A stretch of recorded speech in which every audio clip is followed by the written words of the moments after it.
Embracing the dawn of a new day, when your eyes gently open, is not just a routine entrance into life, but a sacred transition. It marks the commencement of a soulful journey, a quest that requires not only your time but the very essence of who you are. Beyond the confines of flesh and bones, you are a spiritual voyager traversing a sacred path, a true magical odyssey.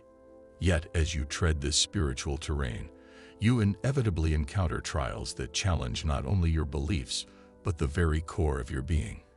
Among the initial and pivotal tests is the art of relinquishing attachments. Though the concept is straightforward, emotionally, it is a demanding endeavor. We all possess anchors, be they people, possessions, or ideas, that we cling to, believing they define us. These are the cherished elements we think we cannot live without. But the crucial question arises, can you let go? Consider your life as a tree. With growth, you accumulate leaves, your attachments. While these leaves provide shade and beauty, they are not the essence of your tree. The universe keenly observes how you manage these leaves. Do they obstruct your view of the sky? Do they hinder new growth? The universe, in a gentle yet firm manner, may shake your tree, prompting some leaves to fall. This is not to inflict pain, but to offer clarity, to make space for new leaves and fresh experiences. When you convince yourself that you cannot exist without a particular leaf, you send a signal to the universe. It's as if you are declaring, "This is it. I am complete with this." The universe listens and might respond, "Are you sure?"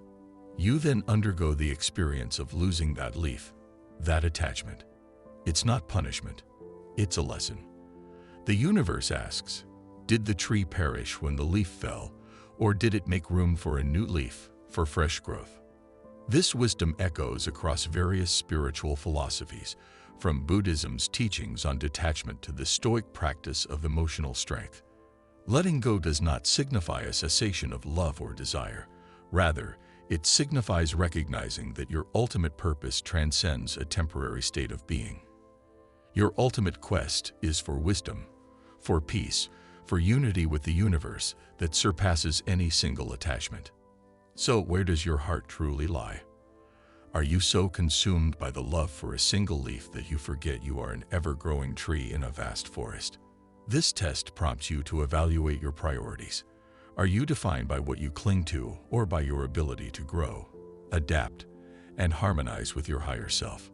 The universe patiently awaits to impart greater knowledge, a higher form of love, and deeper levels of awareness. Yet, it first observes if you are ready to shed the old leaves, make room for new experiences, and be a tree that is part of a grander forest.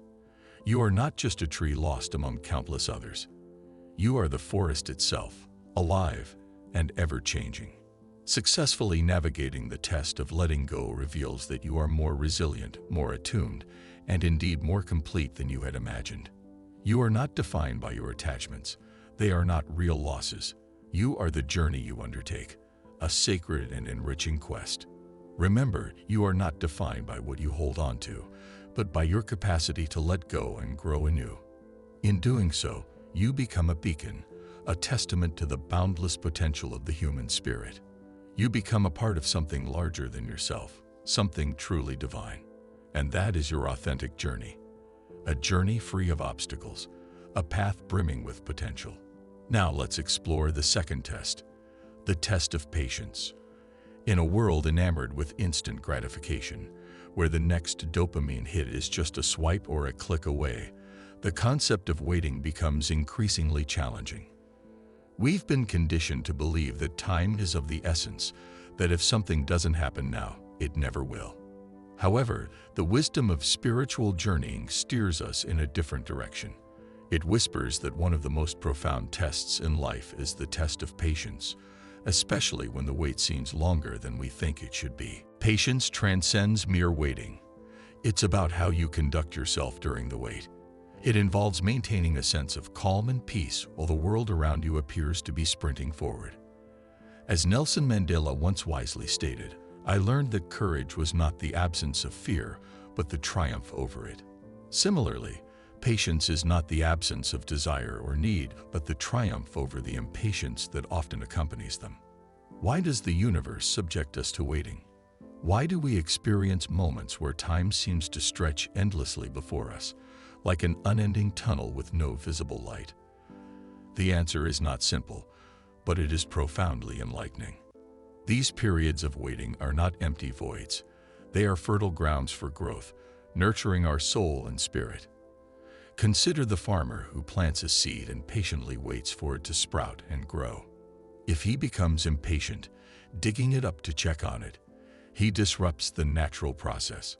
Similarly, each delay in our lives is a gestation period, a time for something within us to sprout and grow. We are learning the art of resilience, fortitude, and most importantly, faith. The universe is not questioning if you can wait. It's questioning if you can do so with grace, understanding, and a heart filled with hope rather than despair. Instead of viewing waiting as a curse, see it as a space of preparation. Envision yourself as an artist.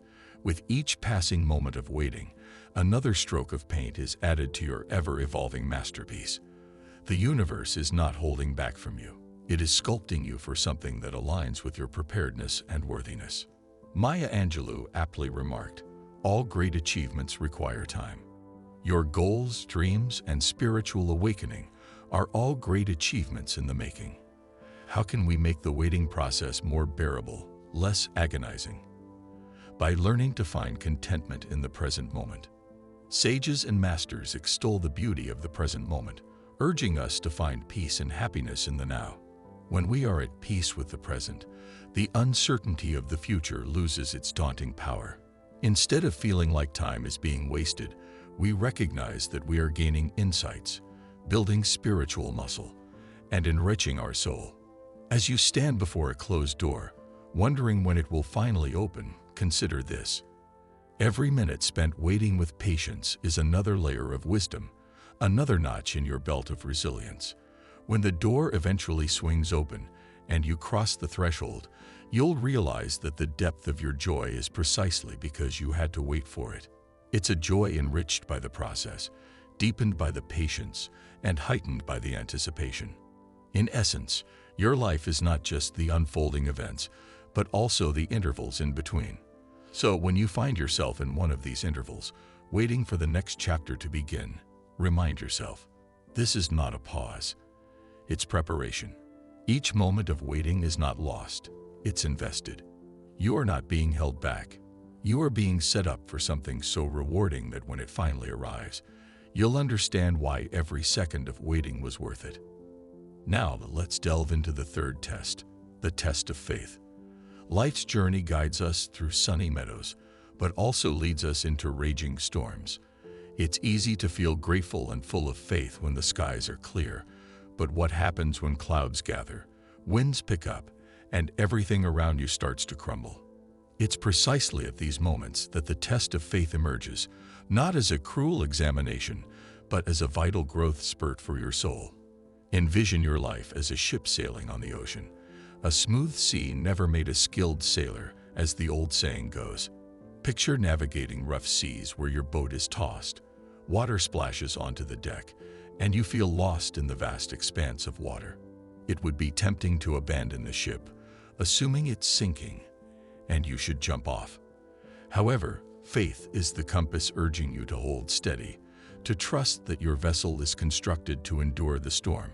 It's your conviction that the turbulence is not a sign of impending doom, but a passage to calmer waters. Consider the potter at the wheel, shaping clay into a beautiful vase.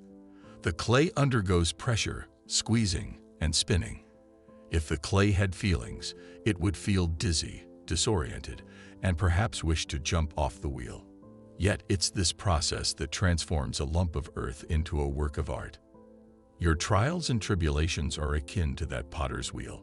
They shape you into a stronger, wiser version of yourself. The process may be unsettling, but it is necessary. Let's not forget the metaphor of diamonds. A diamond begins as a lump of coal under the earth. It's the intense heat and tremendous pressure that forge it into one of the most precious stones in the world. In the midst of your struggles, when it seems you're facing life's harshest conditions, remember that this could be your transition from coal to diamond. You are not being crushed. You are being transformed.